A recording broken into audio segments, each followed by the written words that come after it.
C'est se trouver un endroit calme. On appelle le mois d'avril, c'est pas le mois des survivalistes pour rien.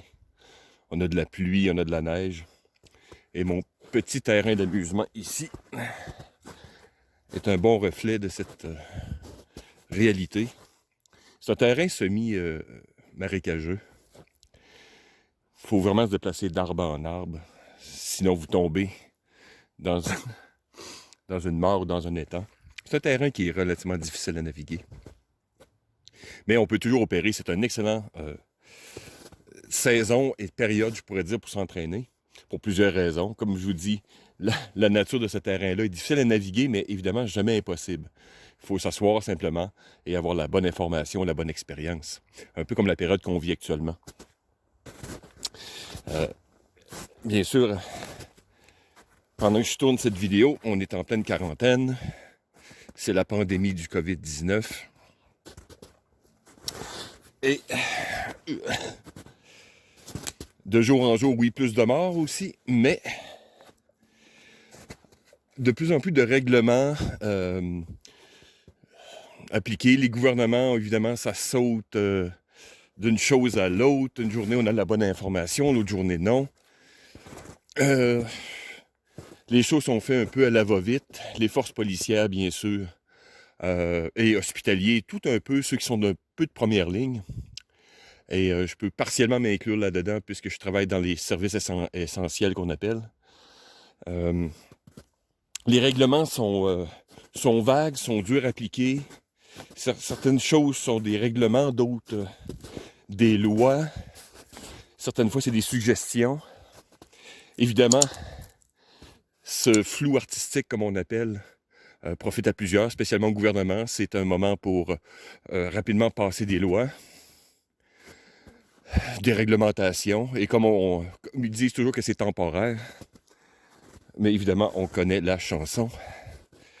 Ici, on a passé des taxes au Québec qui étaient temporaires. Évidemment, les gouvernements ont dit voilà qui a enrichi plus de coffres, ce qui nous permet de soudoyer plus de personnes. Le gouvernement n'a pas d'argent, vous le savez, c'est simplement un système de redistribution de la richesse et un monopole de la violence. Donc, ce que... Je vais peut-être finir par trouver un endroit. Et peut-être ici. Qu'est-ce que c'est quoi? Ça semble honnête. Je vais juste me bâtir un petit camp rapide et vous montrer 2-3 trucs. C'est pas nécessairement une vidéo politique. Vous savez que ceux qui me connaissent, j'essaie de moins de faire de politique possible. Enfin sur mon YouTube et sur mon Facebook.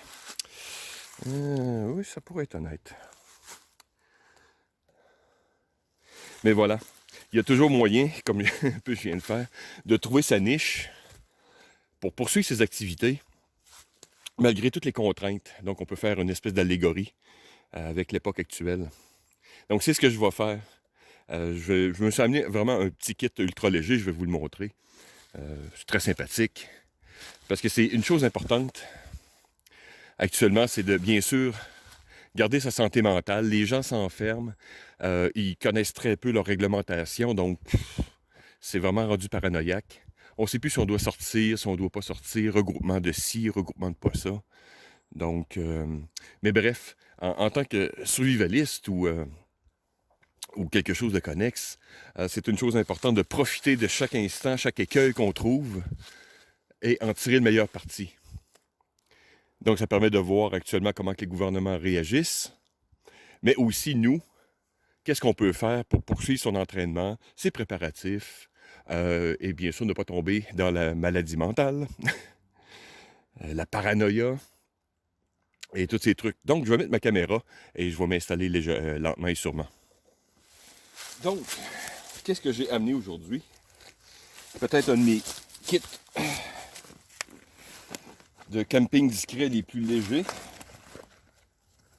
Et j'aurais pu l'alléger encore un peu plus. Commençons par... Est-ce qu'on voit bien? Oui. Voilà. Voilà, j'ai mon seal bag ici. J'ai 2 cordes. De la paracorde, bien sûr. 2 de 10 pieds, ce que j'ai vu avec mon expérience qui, avec le temps, est pas mal la longueur de corde qu'on devrait avoir sur soi. Un poncho Flecktarn allemand en nylon ripstop. Ce n'est pas la version militaire, c'est une version civile, mais ultra légère. Et je ne le sortirai pas tout de suite, mais j'ai amené mon superbe camouflage Flecktarn. Et je me suis dit que l'endroit était quand même assez approprié pour ce type de camouflage. Tout le reste du matériel, donc les pics et le reste, je vais utiliser les ressources que j'ai autour de moi, bien sûr, pour terminer mon toit. Et tout ceci se compresse quand même très bien aussi. Donc, je peux encore vraiment le mettre plus compact. Et un autre élément qui m'a toujours bien servi, mon tapis pliable en mousse de l'armée allemande. Très léger, très compact, très pratique. Seulement pour s'asseoir, évidemment pour faire se reposer légèrement. Je l'ai opéré même en hiver. Évidemment, c'est pas la chose la plus incroyable. Mais ici, on parle d'un point de vue survivaliste et c'est vraiment une pièce d'équipement très, très, très pratique. J'ai une vidéo que j'ai faite aussi sur la bâche et ce matelas. Mais ça me suit pratiquement partout et qui me sert, bien sûr, d'armature dans mon sac.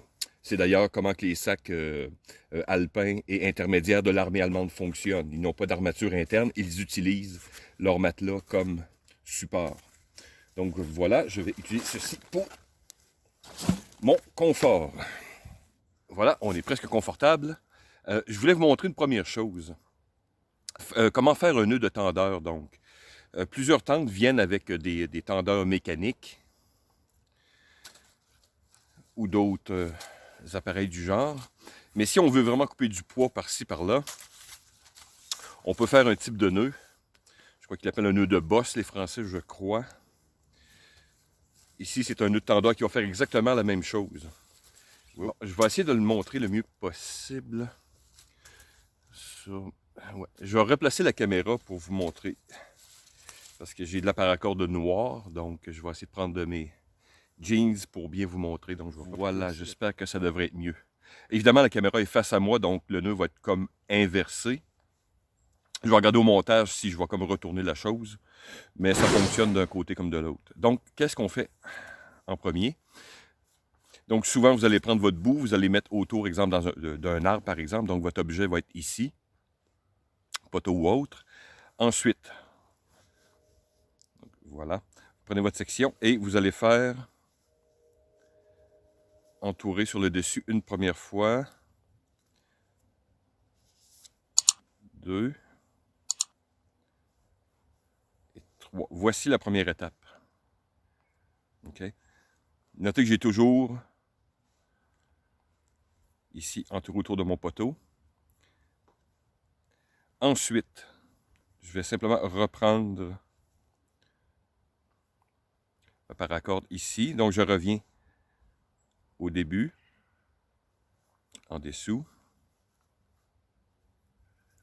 Et je repasse ici à l'intérieur.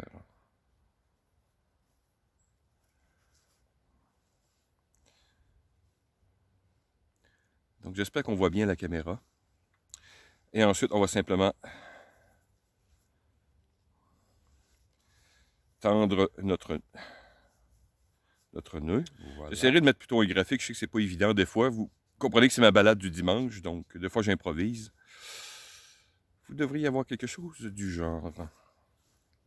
Donc, l'avantage va être que si je tire, vous voyez, la tension demeure, mais je peux déplacer ensuite. Je relâche la tension et je déplace mon nœud. Voilà. Et voilà. Je tire à nouveau, vous voyez, et mon nœud demeure. Donc, ça fait exactement le même principe qu'un tendeur de tente mécanique. C'est simplement l'utilisation d'un nœud. Donc, ici encore, on sauve un peu de matériel. Ou si vous le perdez éventuellement, vous allez être capable de le remplacer. Comme je vous dis, je vous l'ai montré ici, mais je posterai plutôt un diagramme. Et évidemment, il y a des sites spécialement dédiés aux nœuds. Donc cherchez nœud de tendeur, quelque chose du genre. Donc, ceci va nous permettre de déployer aisément notre poncho en Flecktarn.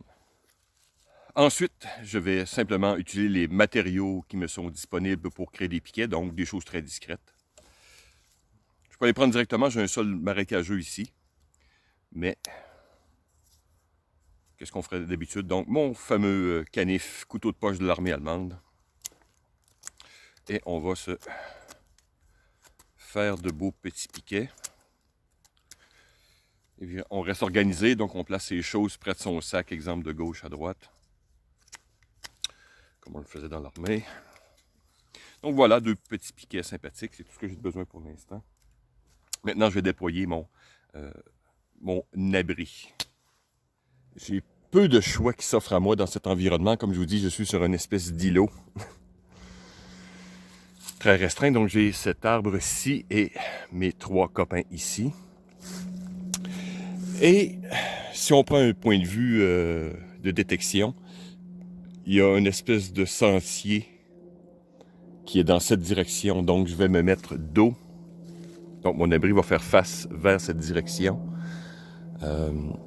Question d'être simplement plus discret.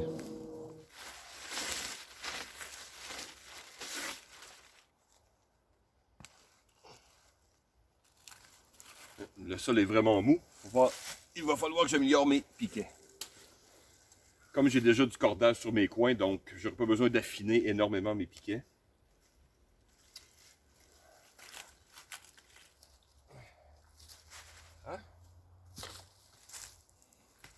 Et voilà simplement mon nœud de tension.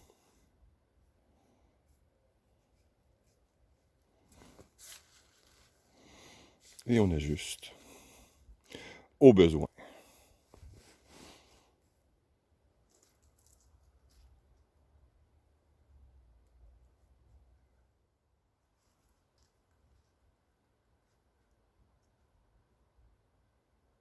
Maintenant, on va ajouter la petite touche décorative.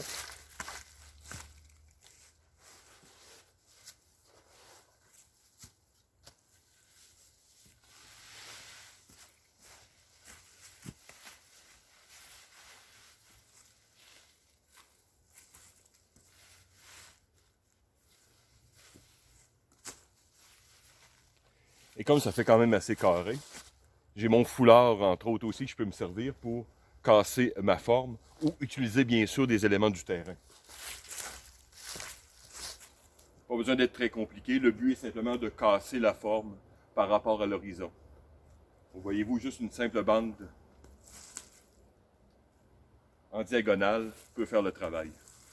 Donc voilà notre petit havre de paix pour l'instant.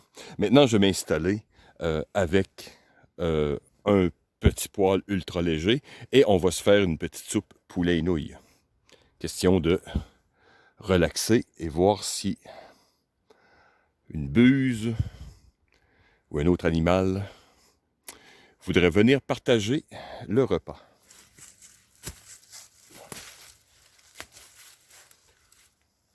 Faire un léger nettoyage de la zone et on va installer notre poêle.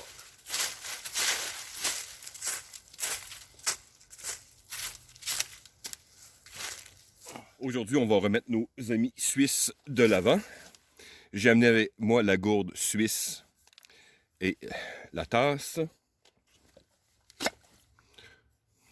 Voilà. Que j'aime bien par son format, qui n'est pas compatible avec mon matériel général, avec sa prise NBC. Mais c'est une très bonne gourde, j'aime beaucoup. Ici, j'ai fait une ancienne vidéo sur le poêle M71 de secours de l'armée suisse. C'est ce que les gens appelleraient un sterno, par exemple. Donc, il s'agit simplement de gel méthanol, maintenant qu'il est vide. Mais ça fait un excellent poêle pour mon méthanol. Et ce qui est intéressant, c'est son petit support inclus. Donc, petit système très ingénieux. Voilà. Qui s'installe tout simplement sur le rebord. Et voilà. Et on va mettre sa source de combustible et on va faire chauffer tout ce qu'on a de besoin. Très, très, très intéressant ce petit poêle. J'aime beaucoup. Très, très, très léger, bien sûr. Et bien sûr, dans le cas qui nous intéresse ici, je vais simplement prendre de l'hydrate de méthyle ou méthanol Mais vous pouvez l'utiliser avec du gel, par exemple, ou même mettre les pastilles de combustible classiques. Mais j'aime beaucoup le méthanol, pour plusieurs raisons, bien sûr. Ça a ses problèmes, mais ça fait des années que je fonctionne avec le méthanol. C'est un combustible qui est peu efficace, mais qui brûle presque à 100%, peu de flammes ou peu de fumée, donc c'est très intéressant en mode tactique. C'est très peu dispendieux, bien sûr. Voilà, donc éventuellement, je ferai une vidéo complète s'il faut sur le méthanol ou d'autres sources, mais voici mon petit contenant tactique. Toujours garder, bien sûr, quelque chose pour nettoyer ces choses après. Comme vous avez pu voir l'environnement ici, je ne manque absolument pas d'eau. Donc, ça va être très aisé pour nettoyer mes choses. Donc, une petite éponge ici, légèrement rugueuse d'un côté. C'est parfait pour nettoyer. Oui, vous pouvez prendre une laine d'acier, c'est selon. Mais c'est une petite chose que des fois les gens négligent. Et bien sûr, quelque chose à manger, donc poulet et nouilles. Maintenant, quoi faire? Vous pouvez prendre une allumette, un briquet ou autre chose. Mais le méthanol s'allume très bien avec le silex, donc.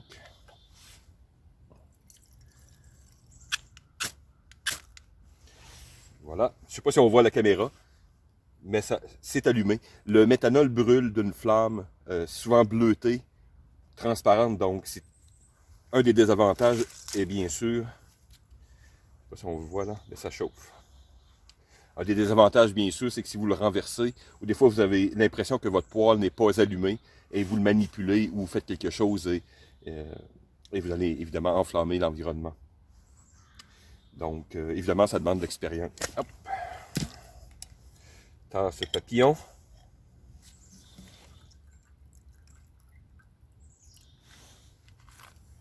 Et maintenant, on attend que l'eau soit prête.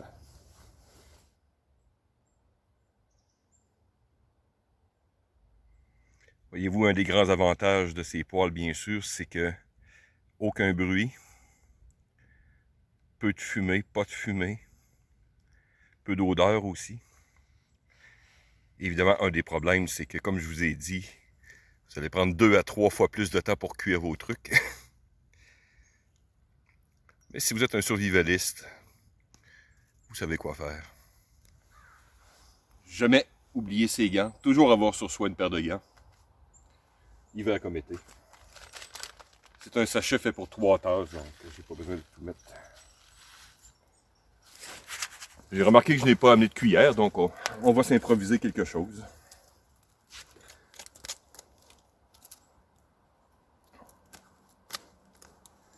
Ne jamais s'éparpiller, toujours remettre son outil à son endroit. Petit brasseur. Et simplement pour arrêter un poêle, évidemment, au méthanol. Comme les Trangia, on met simplement le couvercle. Et si votre poêle est en bon état, vous allez avoir une bague scellante, donc vous pouvez garder le combustible à l'intérieur. Wow, c'est chaud. C'est chaud, mais il n'y a pas de fuite. Ça ressemble beaucoup à ce que vous voyez les vidéos de survie, ceux qui font des petits poêles avec les cannes de chat, par exemple. Ce qu'ils appellent le Fancy Feast Stove. C'est vraiment très, très similaire. Donc, mais celui-ci, je l'avais commandé, il est très peu cher. Je pense que c'était 5 €. Quelque chose du genre. Et juste pour le support, c'est vraiment très intéressant parce que j'ai pu le prendre et l'adapter sur exemple mon poêle Trangia, donc on peut le déplier et simplement l'adapter sur un poêle qui serait un peu plus gros. Donc c'est une petite pièce très intéressante. C'est vraiment très plaisant de prendre son temps, de profiter de faire et de l'entraînement et du plaisir, surtout dans la période actuelle, pour se garder actif dans notre tête et bien sûr pour ne pas perdre la main. C'est toujours très satisfaisant quand on voit aussi qu'il manque une pièce d'équipement, de compenser, de s'adapter, de voir qu'est-ce qui est important, qu'est-ce qui nous manque dans notre vie un peu plus moderne. Et on revient à tous ces petits plaisirs un peu que j'aime beaucoup en aventure. Si vous regardez certaines de mes vidéos, exemple à Terre-Neuve par exemple, dans les Tables Labs, c'est un endroit qui était assez hostile, le vent, il n'y a pas de végétation. Et juste allumer son petit poêle en haut, et déguster son puke sur un décor magnifique. C'est des petits moments qui, qui vous rendent, comment je pourrais dire, qui justifient votre existence.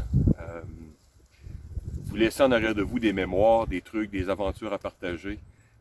Donc, c'est pas en restant enfermé chez soi que vous allez nécessairement faire ces trucs. Mais c'est vraiment ces petits moments merveilleux qu'on peut ensuite partager avec d'autres personnes et les encourager ensuite, bien sûr, à sortir. C'est vraiment une chose importante actuellement, d'avoir ces petits moments pour soi, bien sûr, mais encourager les autres à rester actifs. Si vous débutez dans le domaine de la survie, par exemple, j'ai toujours 1 ou 2 livres à suggérer, mais prenez-vous un chapitre, lisez-le bien sûr, prenez votre temps, pratiquez quelques trucs à la maison, et ensuite allez pratiquer. Okay? Ne vous garochez pas partout dans le livre, prenez un chapitre à la fois, prenez votre temps, et ensuite allez l'appliquer. Et vous allez voir, vous allez faire beaucoup d'erreurs. C'est la chose une des plus importantes en survie, c'est faire des erreurs. Vous allez développer l'expérience, la pratique. Et ensuite, quand vous allez avoir un certain résultat, vous allez être vraiment très satisfait. Vous allez dire, waouh, je suis capable de le faire. Et là, vous allez commencer, je ne veux pas dire à vous comparer à d'autres, parce qu'un survivaliste fait ses choses pour soi. Même moi, je regarde très peu d'autres. Je l'ai fait au début, un peu plus. Puis on parle il y a longtemps, puis quand on parle de vidéos aussi, dans certains cas, il n'y avait même pas Internet. C'était des livres, c'était plus même des explorateurs. Vous connaissez, beaucoup de mes étudiants le savent, Ernest Shackleton, un de mes héros. Donc, puis on regardait, donc c'était le moyen à l'époque. Il faisait tel ça, puis il y a même très très très longtemps. Je suis le plus jeune de la famille et mon frère avait le livre de guide de survie de l'armée américaine, version 1980, je ne sais pas quoi. Là. Et je me souviens, c'est un moment, il expliquait comment que, par exemple, on marchait chacun dans les pas un de l'autre, et je le faisais avec mes petits amis de l'époque, dans la cour durant la récréation. Prenez votre temps. Puis avec le temps, comme je vous dis, vous regardez quelques trucs. Plusieurs des gens qui me consultent, soit sur Facebook, soit sur mon YouTube. Oui, je comprends les masques à gaz actuellement, mais c'est pas juste pour les masques à gaz. C'est pour le camping discret, c'est pour plein de trucs. Donc, je veux pas que ça soit du sensationnalisme, mes trucs, vous le savez, là, je suis pas dans ce genre. Mon but, c'est de prendre les gens ordinaires, très ordinaires, juste les rendre un peu plus vigilants, qui ne perdent pas leurs instincts que nos ancêtres avaient, tout simplement. Si vous faites une crevaison sur la route, vous dites « Ah non, que va-t-il se passer? » Non, non, vous allez improviser, vous allez voir l'opportunité, comme j'avais écrit un peu dans mon premier livre, vous allez voir une roche comme un obstacle sur la route, ça sert à 2 choses, soit à vous enfarger ou à vous élever. Donc, vous voyez les problèmes comme quelque chose, bien sûr, à surmonter, mais comme quelque chose qui va vous élever, qui va augmenter votre niveau d'expérience. Donc, c'est une attitude très importante pour les survivalistes, les explorateurs. C'est que vous avez le talent créatif pour le faire. Vous allez créer l'outil pour surmonter le problème. Et si vous sortez pas, si vous expérimentez rien, et vous laissez du matériel, j'ai juste au cas où, mais vous entraînez pas avec, c'est une erreur classique dans les gens qui achètent par exemple des armes à feu. Ça va me protéger, je vais le garder. Quand il va réellement arriver quelque chose, vous n'aurez absolument pas l'expérience, la mémoire musculaire, les réflexes, ou peu importe, pour vous en servir, puis vous allez avoir l'air fou, même ça peut être dangereux pour vous. Donc, dans ce cas-ci, c'est aller sur un champ de tir, parler, aller voir les communautés. Pour les survivalistes, c'est pareil, il y en a un paquet qui ont toutes sortes d'expertises différentes. Donc, allez voir les discussions sur les couteaux, quel couteau de survie, quel si. J'ai fait une petite vidéo, là. Un couteau de survie n'existe pas.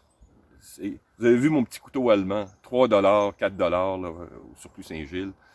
Et 90% du travail que je fais en outdoors ou en survie, je l'utilise avec mon couteau allemand à 5 $. Et oui, j'adore mon super Glock, mais comme je vous dis, regardez des trucs, mais vous allez finir par trouver votre niche. Essayez pas de d'imiter d'autres personnes. Prenez l'information. Ensuite, appliquez-la à vos besoins, à votre environnement. Moi, comme vous savez, les gens viennent me voir et disent quel est le meilleur. Je ne le sais pas. Je suis pas un Français, j'habite pas à Lyon ou je sais pas, là, à Marseille ou peu importe. Votre environnement est très différent du mien. Si vous n'allez pas à l'extérieur, vous allez voir votre environnement, vos besoins. Je peux vous dire, oui, achetez ce couteau-là. Il me va bien, mais ce qui va être applicable pour vous, je ne le sais pas. Donc, quand je regarde justement ces différents chaînes YouTube, par exemple, les 10 meilleurs couteaux de 2019, what? L'as-tu testé? J'en ai aucune idée. C'est vraiment très drôle. Puis il essaie de créer du sensationnalisme. Puis avoir plus de membres sur YouTube. Moi, vous savez, ma chaîne, j'ai rien de vraiment très régulier. Je le fais parce que c'est un plaisir pour moi. Puis je vois qu'il y a des gens que ça semble les aider. Donc oui, je poursuis, mais je gagne pas ma vie avec ça. Ça serait plaisant peut-être.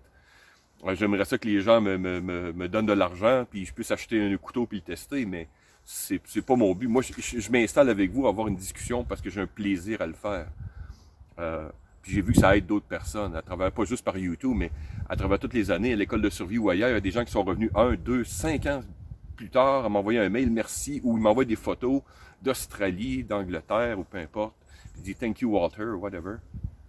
Donc, c'est très satisfaisant, c'est personnel, c'est très satisfaisant. Rendre les gens un peu plus indépendants, les rendre plus en paix avec eux, tout simplement. Moi, j'ai rien à vous vendre, j'ai pas de religion à vous vendre, j'ai rien d'autre. J'applique simplement une philosophie qu'on appelle le survivalisme. Nommez le nom que vous voulez. Moi, quand j'étais sur la Côte-Nord, c'était un mode de vie. Il n'y avait pas de nom à ça. Les gens avaient des cannes, c'était normal d'entreposer de l'essence, c'était normal de faire les confitures. Puis on suivait un peu plus le rythme des saisons. Moi, je viens de la Côte-Nord, donc ça veut dire les poissons, le crabe, puis bien sûr la chasse. Donc, on suivait ces rythmes-là. Donc, il y avait une période où on allait faire sécher le saumon. Il y avait une période, c'était la chasse, bien sûr. Une autre période, c'était les confitures. Puis après ça, c'était vraiment... Là, on a complètement, avec la mondialisation, ces trucs-là, on a complètement changé ces cycles-là. Là, on peut avoir des bleuets à n'importe quand. Ils viennent de Californie, on s'en fout. On a plus moins de respect, si je peux me permettre, avec la nature, parce que c'est une période importante. Et comme je vous dis, je ne veux pas vous vendre de l'écologie ici, mais c'est de revoir d'où nos ancêtres, sur lesquels, comme disait, c'était Newton, je crois, ou n'importe quoi, vous êtes toujours assis sur les épaules de géants. Donc, vous êtes toujours le produit de gens avant vous. Okay? Donc, vous ne pouvez pas dénier ça. Ces gens-là ont souffert, ont ouvert des forêts complètes, construit des maisons. Je regarde ici au Canada, c'est extrêmement, même dans certains cas, c'est une punition que les Français envoyaient les gens dans les colonies. Puis ça, c'est vos ancêtres, en tout cas, enfin, les miens qui sont ici au Québec, au Canada. Puis même jusque dans, on pourrait dire les années 50-60, défricher une forêt, c'était pas d'équipement très lourd à l'époque. C'était vraiment de la hache, c'était incroyable. J'ai regardé des archives. Puis ça, ces gens-là qui ont d'un passé pas si lointain. On est ici maintenant confortable avec ces villes merveilleuses ou ces forêts ou peu importe, parce qu'il y a des gens en arrière qui ont souffert. Moi, sur la Côte-Nord, comme je vous ai expliqué, je viens un peu de ce monde-là, avec les motoneiges, les avions. Puis c'était normal. Donc, quand je revenais ici, les gens, ah ouais, vous, je sais pas, là, quand je suis arrivé ici à Québec, ah ouais, vous, ah oui, il y a un endroit pour changer ses pneus. Vous le faites pas. Mais pourquoi? Parce que, je sais pas, moi, mon père avait d'autres pneus dans le garage, puis quand il y avait une crevaison, mais il allait chercher son pneu. Il changeait, il n'y avait pas un endroit particulier pour ça. Il y avait bien sûr plus de changes communautaires. Ce que mon oncle, la majorité de mes oncles ont fait très longtemps. Un poisson, comprenez-vous, il y avait son fumoir, tous ces trucs. Puis quand on était plus jeune, on allait voler de la morue, puis des trucs de même. C'était un monde, je veux pas être très nostalgique, mais c'est un monde peut-être un peu plus intéressant.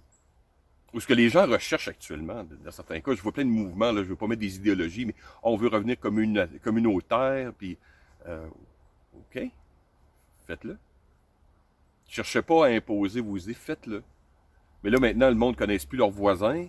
Ça fait 10, 20 ans qu'ils habitent dans le même maison, même appartement, ils ne connaissent pas leurs voisins. Puis là, vous aspirez à ces grandes valeurs-là nostalgiques, mais faites-le pour vous.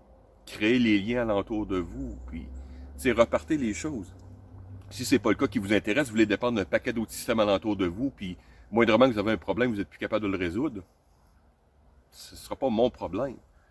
Des fois, j'ai des discussions, puis je me dis pas un grand érudit ou n'importe quoi, mais je m'intéresse beaucoup à l'astrophysique, par exemple, l'astronomie, la biologie, bien sûr. Je regarde plein de vidéos, je regarde comment que la vie pourrait exister sur Europe, par exemple. De l'ADN qui sera non base carbone, par exemple, qui sera à base de silicone. Donc, je fais pas rien de ces choses-là. Je m'intéresse, puis quand je m'installe, j'ai une discussion, par exemple, avec une personne dans un bar, par exemple, ou je ne sais quoi. Puis la personne, après un certain temps, dit mais comment ça tu sais ça? Puis moi, il me semble que j'ai pas fait des choses exceptionnelles. J'ai juste lu un livre d'astronomie, ça fait des années, puis j'ai un petit côté. Après ça, moi, lire un autre petit livre. Et quand il y a un problème, comme j'explique, des grandes valeurs survivalistes, c'est avoir de l'endurance mentale, physique, puis d'être créatif. Ça, c'est une donnée que je vois maintenant que, moi, personnellement, ça me décourage. Les gens sont plus capables de résoudre des problèmes. Le moins... Puis évidemment, on est dans une époque hyper... C'est peut-être la génération X que je suis, mais la génération milléniaux hyper sensible, plus capable de faire la couenne dure, comme on dit au Québec, de se faire une carapace. Peut-être, comme je vous dis, d'un point de vue d'une génération X, peut-être que je vois une espèce de régression. Je le sais pas. Je regardais à certains endroits, la courbe du QI semble redescendre maintenant. Bon. Il y a plein de ces données-là, mais ça ne nuit pas vraiment. Le monde va aller là où il veut aller. J'impose aucunement mes idées, mes idéologies. Quand les gens me posent la question sur le terrain, on part des grandes discussions sur les religions, sur la politique, mais généralement à l'extérieur, je garde les choses pour moi. Très Chun-Tzu, très Confucius, mes trucs. Là. Vous voyez, c'est pas la soupe au poulet qui est intéressante, c'est l'environnement qui donne de la valeur à ma soupe. Vraiment, c'est un moment vraiment très, très appréciable. Et je sais même pas ce que je suis en train de vous dire va être intéressant, mais ça me tente simplement d'avoir la discussion du dimanche en temps de confinement. Voilà. Pour moi, c'est une opportunité. Là. Je sais que je déblatère plein de trucs, mais les gens qui me suivent sur YouTube, Facebook ou ailleurs, j'encourage toujours de ne jamais gérer par la peur. Ayez confiance en vous. Il y a plein de trucs. Ah, puis je voulais parler juste d'un petit détail que je voyais à plusieurs endroits. La majorité des survivalistes, on est des gens qui sans être, ils sont assez politisés, mais on n'est pas tout à fait étatique en général. On est des gens qui veulent faire les choses par soi-même, puis on n'aime pas trop, du côté libertarien, si je peux me permettre. On veut pas trop de lois, puis bon, laissez-nous tranquilles, on va vous laisser tranquille, comprenez? Et là, je voyais des différentes choses, je sais pas c'est où, j'ai plusieurs amis français, mais ici, par exemple, à des endroits, ils portent des lois, j'ai regardé beaucoup de chaînes américaines aussi, puis dénoncez vos voisins, puis des trucs de même. Ne faites pas ça, ne devenez pas un agent non payé, premièrement, du gouvernement, un snitch, comme on dit en anglais. Vous comprenez que les majorités des systèmes autoritaires, on a rien qu'à penser à la Stasi. Le gouvernement a grand plaisir à tourner la population contre elle-même. Ça coûte pas cher. Je ne veux pas nommer certains autres dans chaînes ou personnes connues, mais regardez votre nombre. Vous avez un nombre de policiers vraiment très, très, très restreint. Si vous comparez à la population, c'est une personne sur 1000 et plus, comprenez-vous. On est largement en nombre supérieur si on voudrait déborder le gouvernement, même la police ou l'armée. C'est juste que vous avez l'illusion de cette autorité-là. Et quand ils vous disent quelque chose, vous allez être docile. La majorité des surveillants que je connais ne sont pas dociles. On va rester dans les limites du légal.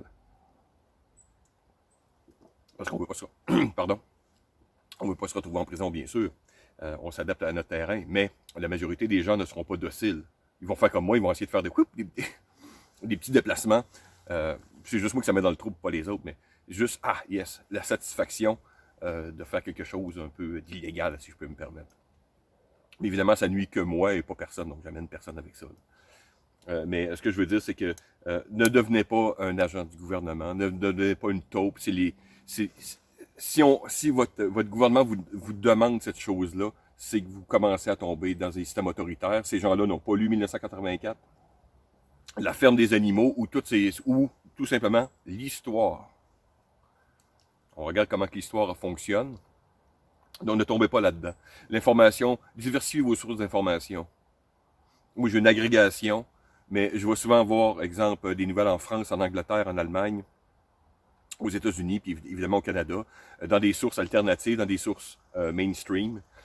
Et vous allez voir 5, 6 titres différents. La semaine dernière, c'est marqué « Ah, on commence, le COVID, ça commence à aller bien. » Puis je m'amuse encore ce matin, je regarde 17% d'augmentation des morts. Puis ces gens-là, ils ne savent pas plus que vous. Ils ne savent pas plus. C'est des choses qui vous rendent confortables, ils ne veulent pas les faire, mais ils veulent que vous soyez confortable. C'est une manipulation généralement des médias. Donc, d'un principe général, d'un principe survivaliste tout simplement, c'est que vous êtes votre première personne, comprenez-vous, pour vous protéger, et aussi la dernière souvent. Quand il va y avoir un crime, vous êtes attaqué. Quand les secondes comptent, la police arrive toujours 1 minute trop tard. Vous comprenez le principe. Donc, laissez personne vous rendre coupable de vous protéger vous-même, de faire des réserves, de vous armer s'il faut,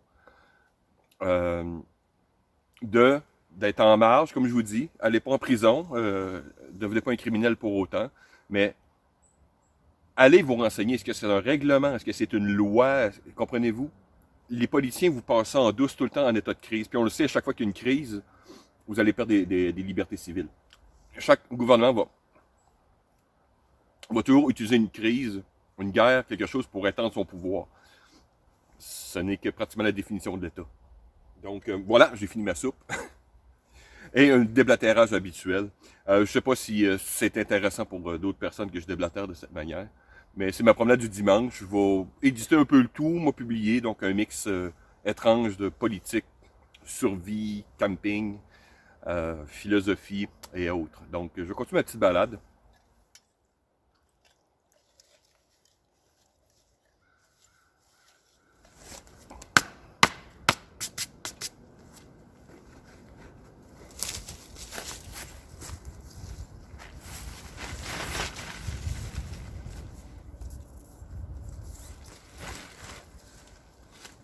Peut-être un petit truc rapide pour ceux qui veulent garder leurs choses un peu plus ordonnées avec leur corde. Simplement prendre votre main, pouce et votre petit doigt et faire des 8. Quand vous avez un certain longueur qui reste, simplement le prendre et attacher. Donc ensuite, c'est à vous de faire un nœud ou le mettre en mode rapide ou peu importe tactique. Et voilà. Vous pouvez le faire de manière plus ou moins ordonnée, voilà. Et ça arrange votre corde. Voilà, j'espère que vous avez apprécié la petite balade du dimanche avec quelques trucs et discussions un peu déjantées, mais je vais voir comment que les gens vont réagir. Si vous appréciez ces petites excursions.